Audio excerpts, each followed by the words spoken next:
Let's pray as we start today in conclusion of this, what we've been talking about.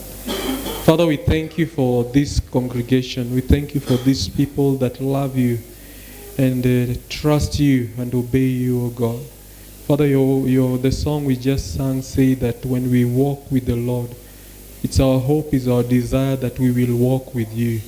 That in everything that we do, Lord, we want to walk with you. Our desire, our deepest desire is to walk with you, to have this walk of salvation as we develop ourselves and others as disciples of Jesus. Lord, we thank you for everyone that has come. We pray that you speak to them in these few minutes. Use my mouth, O God, in the name of Jesus. I pray that you anoint their ears and give them concentration to what you are about to do in our midst. In Jesus' name, and somebody say amen. Amen. Come on, somebody say a better amen. Amen. We've been talking about stewardship. And today I just want to summarize as we finish this series on what we've been talking about. To me, stewardship is one of the most important things that we have to get as believers. Stewardship. There is the biblical stewardship that we've been talking about.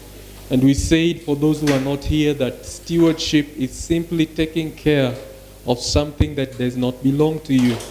Stewardship simply means that you are a manager of something that does not belong to you. If I give you 10,000 shillings and I tell you, take this money and give it to Sandra, the process of you taking the money from me and giving it or handling it to the other person that you have been sent to, that process is the process that is called stewardship.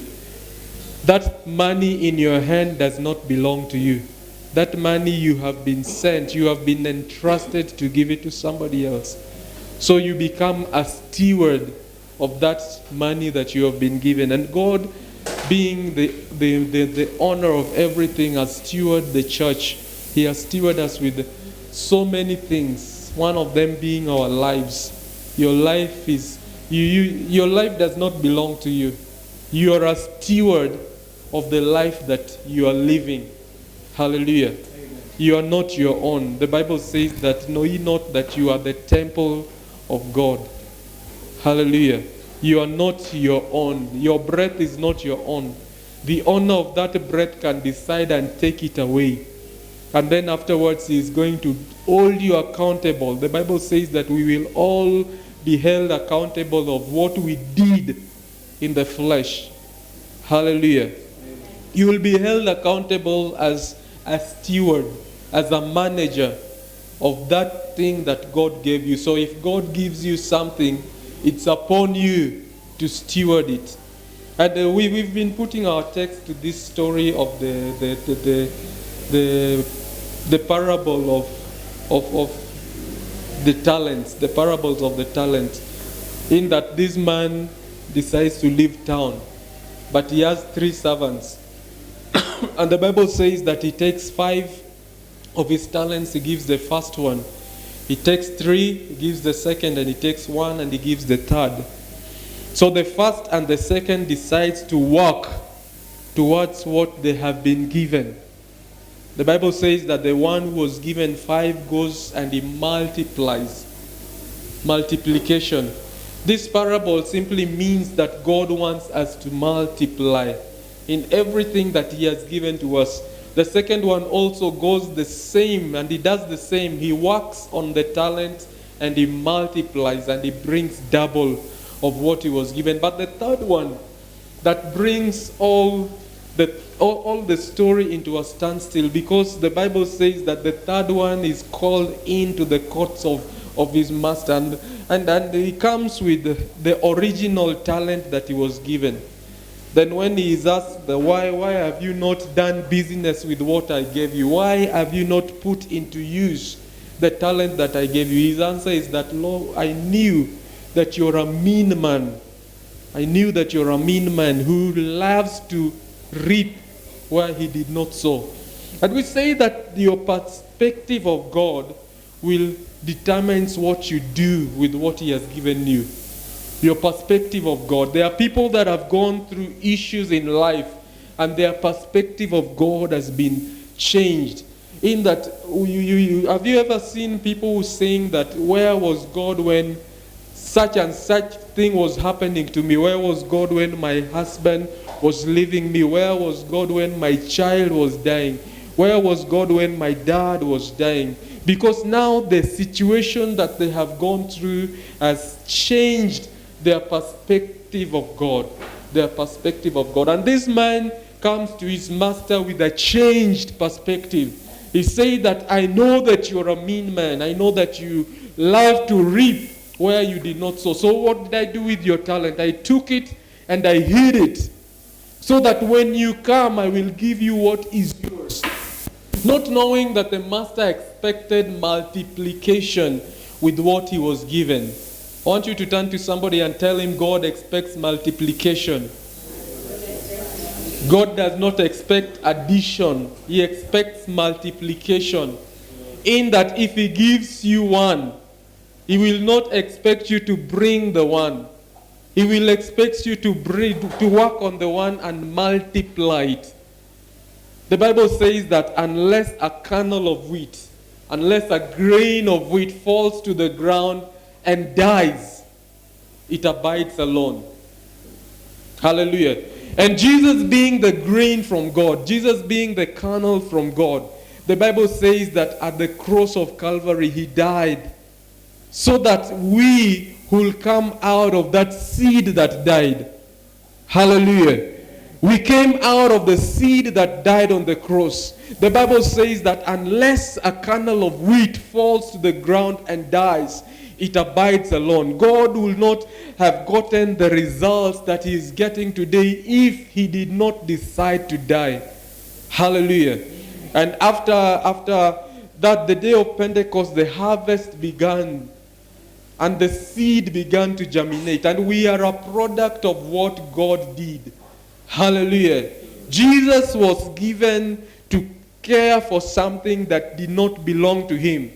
The sins that he carried on his shoulder did not belong to him. But the Bible says that he was counted faithful. He was faithful to carry that which God gave him to bear on our behalf to the cross. In that after doing that, we can live victorious because Jesus, the perfect, the master steward, handled his cross properly. Hallelujah. And Jesus says that if you want to be my disciple, you have to take up your cross and follow me. Hallelujah. That cross means that your selfishness, your stubbornness, the things that God wants you to do but you don't want to do, take up your cross. God wants you to serve him. But first of all, you have to pick up your cross. The cross is heavy. The cross is rugged. The cross is a mark of shame. In fact, the time those days, if you were hanged on the cross, it meant that it was a shameful death. And God decides to go through the shameful death so that he may be counted faithful of that which he was given. Hallelujah. And God wants us to be faithful. 1 Corinthians chapter 6. From verse 1 and 2, the Bible says that it is required for a faithful, or for a steward to be found faithful. Is it 6 or 4? That's 6, 2. Do we not know that the saints shall judge the world?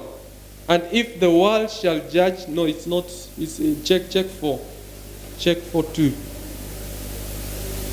Let a man so account of us. Let a man so account of us as of the minister of Christ and stewards of the mysteries of God. And we say that the mystery of God is Christ, the hope of glory. Hallelujah. Jesus Christ is the mystery of God. Jesus Christ is the face of God in the world. And the Bible says, moreover, it is required in stewards that a man be found faithful. There is one thing that God requires of every steward, that you be faithful. that you be faithful. Faithfulness does not mean that, you see, there are people who are not faithful with what God has given them. They are not faithful. And the Bible says that it is required for a steward. Are you a steward? Are you a steward? Do you count yourself a steward? Then you are required to be faithful. Hallelujah. Tell somebody you're required to be faithful. And today I just want to go through four steps or four principles of you being a faithful steward. 4 principles of you being a steward, a faithful steward. There is a man of God called C.S. Lewis. This is what he says about stewardship. Every faculty you have, every faculty means you're hearing everything that you have. Your power of thinking or of moving your limbs from moment to moment is given by God. If you devote every moment of your whole life exclusively to His service, you shall not give Him something that is already His own. It is just flat, like round, like flat, like that. Then every one of them had their own description of what an elephant is, depending on their touch of the elephant. Hallelujah. Your definition, you things in life depends on your own experience with that thing. Hallelujah. You describing God depends on your experience with God. When you begin to share your faith with others, you will share with them according to what you have experienced God to be. Hallelujah. Yesterday when we were doing door to door with Jim and Tim, when we go out there and Jim began to talk about his experience, his testimony, people begin to understand God depending on his experience with God. Hallelujah. That is why your story is very important. That is why your story towards God becomes your own discovery of God. My own discovery of God and your discovery of God are not the same. The way I have experienced God is not the same way you will experience God. And it's not the same way that you have experienced God. And when we ask ourselves, what is stewardship in your life? How do you look at stewardship? You have to look into your own personal experiences with God and say that God has given me this. God has done this to me. I was like this last year, but this year God has provided me with this much. Therefore, I have to be a steward of what He has already given to me. And one of the things that God has given us is leadership. Leadership is stewardship. Hallelujah. Amen. Michelle and Sandra say leadership is stewardship. Leadership is stewardship. Leadership is stewardship.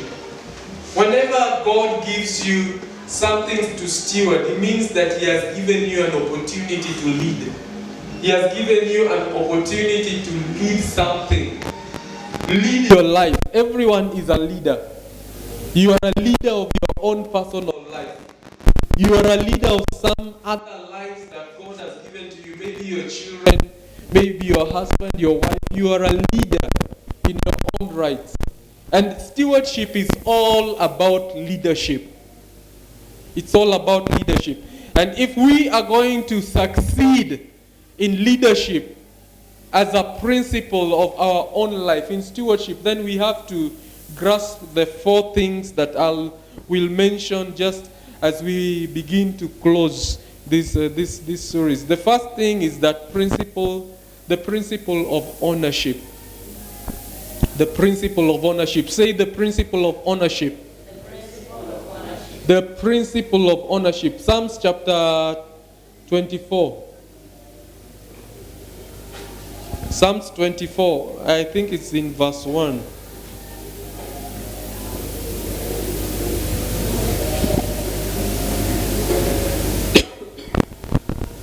You are a leader of your own life. Hallelujah. Can you? Okay. Psalms 24. You're hearing Samuel. Okay, the Bible says the earth and everything in it, the world and its inhabitants, belongs to the Lord. Hallelujah. They belong to who? The principle of ownership states that everything belongs to God. In the book of Genesis, God creates everything on the face of the earth, and then He gives man the work to tend it, to take care of it, to take care of what He had already created. God gave man work, and it was stewardship. Hallelujah. God has given you work, and that work is stewardship. The moment you begin to understand that statement, you begin to understand God's plan for your life. You see, you cannot understand the will of God for your life if you don't understand the ownership of God over your life. Hallelujah. If you are going to get to know the will of God in your life, then you have to understand that God has given man work to do, and that work is stewardship. God is the owner of, and man is the steward. God the owner, man the steward. Man is supposed to take care or to steward something that God has given to them. God creates the whole world and puts man on it and gives man the world. God creates everything, and then He creates treasure, and then He puts treasure in the midst of the world. And God gives you things. When God gives you things, He gives you things so that you can steward them, so that you can take good care of them. If you read Deuteronomy chapter 8, verse 17 and 17 and 18, the Bible says that it is God who gives you power to make wealth. Hallelujah. We can read that in Deuteronomy chapter 17. You may say to yourself, this is the contrary of life. The Bible says that you may say to yourself, my power and my own abilities have gained this wealth for me. Have you ever heard people who are saying that, ni jasho yangu? The things that I have belongs to me because I have worked hard. Verse 18 gives us the contrary of that statement. It says that remember that the Lord your God gives you the power to gain wealth in order to confirm His covenant He swore to your fathers as it is today. It is God who gives you the power to create wealth. It is God who gives you the energy to do that which you are doing today. The discussion behind there, Sandra. It is God who gives you the power even to speak. Hallelujah. It's God who gives you the power to gain wealth. So the moment you begin to understand that it is God who gives you the power, it is not your own strength, it's not your ability, that you don't even belong to yourself, you begin to change your mind. Remember your decisions and your the things that your decision to steward what God has given to you depends on your own perspective of God. Depends on how you see God. So it is God who gives you the power to gain wealth. God made man to work, and that work is stewardship. God created you to work, and that work is stewardship. That brings us to the second principle, and that is the principle of responsibility. Tell your neighbor responsibility. Stewardship has responsibilities. You will have to be responsible. God cannot give you something when He knows that you are not responsible. Hallelujah. There is a reward for those who are responsible, and there is a reward for those who are not responsible. And that is also shown in the parable of the talents. In that the two people who are responsible, they were done what? They were invited into rest, the rest of God. and they were given more. Hallelujah. They were given more because they were responsible. But the one who was not responsible, the Bible says that even that which he had, it was taken away from him. Are you responsible as a steward? When you go home, just ask yourself, think about your life and see, am I responsible with what God has given to me? Am I responsible with the relationships that God has granted to me? And then this leads us to the third principle, the principle of accountability. Hallelujah. It is required for you to be accountable as a steward. You must be accountable. Say to yourself, I must be accountable. You must be accountable as a steward. If you are going to fulfill the heavenly or the biblical stewardship, then you have to be accountable. There are three places that you have to be accountable in. And the first of them is your resources. Your resources. You have to be accountable. Where does your money go? Where does your money go?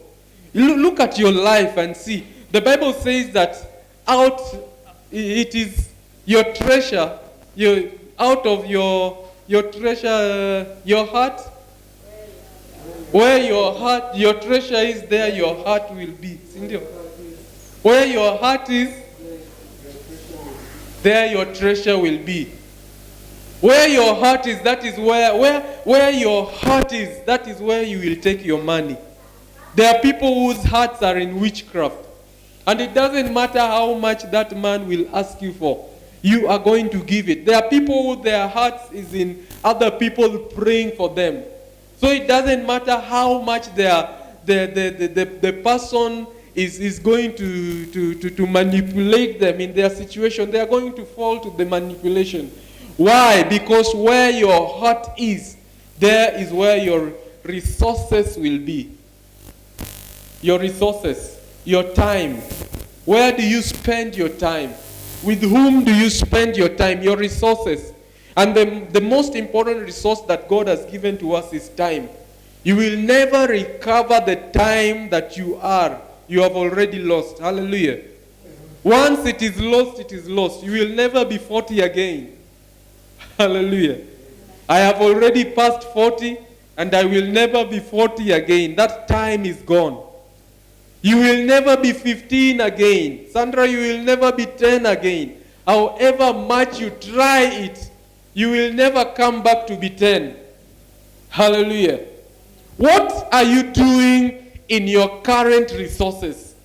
What are you doing with the current resource that God has given to you? Because life is a journey. And in a journey, you will always pass things. When you are traveling, you will always pass the buildings. And you will always pass the streets. And you will always pass the traffic lights. It means that you are progressing towards another destination, another place. And it matters what you do with the time that God has given to you. So the resource is not the same abilities that God has given JJ. Everybody has their own abilities. Everybody has their own giftings. You have to be accountable with the gift that God has given to you. You have to be accountable with the abilities that God has given to you. There is nobody in this place, I think, that can dance better than Sandra. Sandra has the ability to dance. She has to be accountable with the abilities that God has given to you. Hallelujah. You have to be accountable. In other words, you have to find yourself. You have to come to a place where you have the resources, the resource of time. You have to spend time with God. When you spend time with God, you've come to a place where you discover your abilities. Hallelujah. You will only discover your abilities when you spend time with God. When you spend time in prayer, when you spend time in reading the Word of God, when you spend time in walking with God. And place that you have to be accountable is your opportunities. Say opportunities. It's opportunities, opportunities. It depends with where you school. But the opportunities that you have in life, the opportunities that present themselves in your life, the job that God has given you, the places that God sends you. You being in Nairobi in this church today is an opportunity that God has given to you. Are you accountable with the opportunities that God has given to you? The three guys, the first two guys, they were accountable. Because when the master required from them what he gave them, the first one gave back 5 of the talents, and then he gave an interest of 5 more. The second was given, was it 3 or 2? He was given, he brought back the ones that he was given plus interest. The third one was not responsible or accountable with the opportunities. Are you accountable with your opportunities? Hallelujah. Right now you have an opportunity of social media. You have an opportunity of your phone, WhatsApp, every other thing that you have an is it called an opportunity to preach, or whatsoever you are sharing in the opportunities that God has given to you. One day it's going to be held accountable. Hallelujah. Amen. The reason why God gives you a smartphone, it's not because that phone is yours. You don't say that hii simu nilinunua na jasho langu. My iPhone, my smartphone, my Samsung Edge, what it is. That thing that God puts in your hand, it is for you to steward. Steward it. Steward your phones, steward your iPad, your iPhones, whatever, your cameras. It is for you to take, this is an opportunity for you to reach out to somebody. Hallelujah. The church today, we cannot avoid using the technology. You see, there are people that believe that everything comes from the devil. So that when we begin to post things on social media, they say that we are using satanic things. There is nothing satanic. There is nothing that Satan has ever created. Hallelujah. Amen. The devil has never created anything. Everything comes from God. Even this iPhone comes from God. This is not an iPhone, this is a Samsung. This Samsung comes from God. Hallelujah. I am a Samsung guy and I'm proud of being a Samsung guy. Hallelujah. So, every opportunity that God has given to you, you will be held accountable. Tell somebody you will be held accountable. Yeah. Don't be like this other guy that was given 1 talent. You go to God and you say, me, I knew you are a mean man. You like to reap where you did not sow. So what did I do? I hide, or I hid your talent, so that when you come back, I will give it to you without interest. That leads us to the last principle. It's the principle of reward. Hallelujah. It's a principle of rewards. Colossians chapter 3. We can read it. It's gone off. Okay. Colossians chapter 3. If somebody has the Bible, let's just read. Somebody can open up to Matthew 25, and somebody else can open to Colossians 3, 25, 23, and 24. You see now technology, that's an opportunity for us to do something. If you don't have a Bible in your phone, then you're wasting your phone. You're wasting opportunities. Anybody has found Colossians 3, 23 and there are 2 verses, 23 and 24.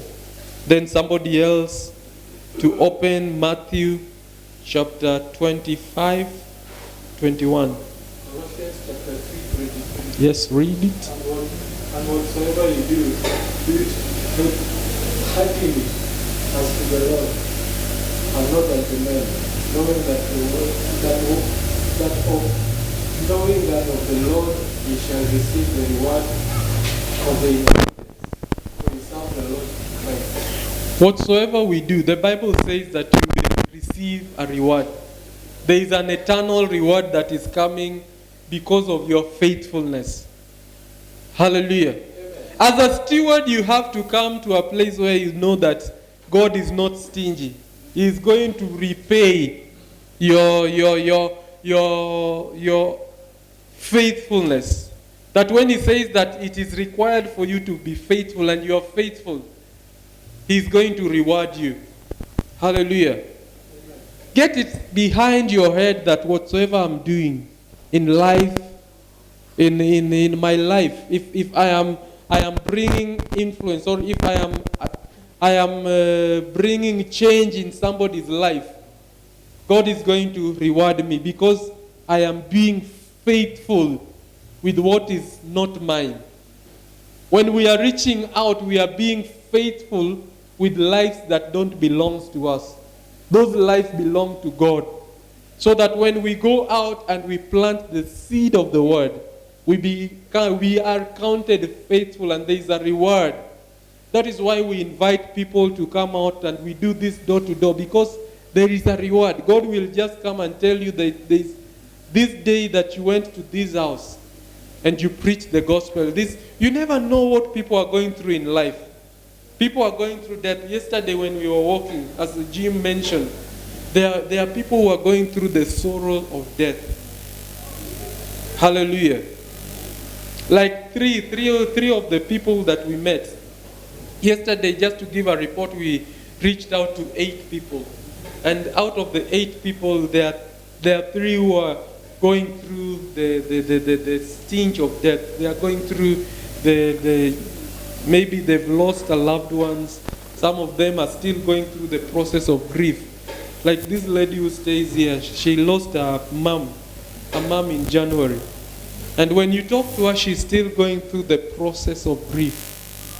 And when God gives, you never know the kind of people that you're going to meet.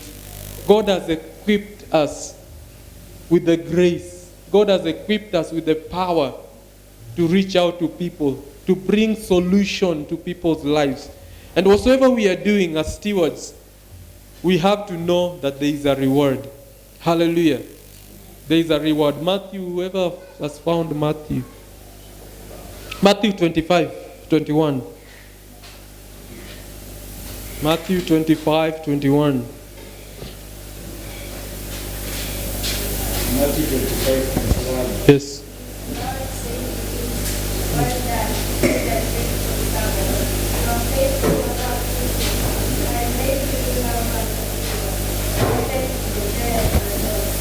The reward of faithfulness means that God himself will commend you. He will say, well done, good and faithful. Hallelujah. Amen. Good and faithful. It doesn't matter how much you do. You see, faithfulness has nothing to do with fruitfulness. Or it has very little to do with fruitfulness. That you say that, I have tried to do it, but it's not working. We have tried to do outreach and nobody is coming. Faithfulness has very little to do with fruitfulness. Last week we were looking at the man called Noah. Noah, God tells him, go and build a flood, an ark, because there is a flood coming. And in those days, nobody knew what an ark was. Nobody knew what a flood is. So when God tells Noah, go build an ark, he does not even question. It is the people that saw him building that began to ask, what is an ark? Why are you building an ark? A flood is coming. What is a flood? In all that, the Bible says that he only saved his family and the animals. Hallelujah. He saved his family, and what? The animals were wise enough. They were wise enough because sin will blind your eyes. Sin will blind your eyes to the realities of what is happening, what is coming. So when he preaches the gospel to these guys and he tells them, guys, get into the ark because the flood is coming. Since they are spiritually blind, they cannot see the things of the Spirit. And sometimes when we begin to preach, there are times that we will reach to people who are spiritually blind. And they will not know, even they will not see the flood coming. They will not see the clouds forming. That when God gives you the opportunity to go reach out to somebody, you have to take it. Because one day you're going to hear these words from his master, from the master's mouth. Well done, good and faithful servant. Well done, good and faithful steward. Hallelujah. Well done, good and faithful steward. Well done, good and faithful steward. I gave you 1 talent, but you worked your talent. Tell your neighbor, work your talent.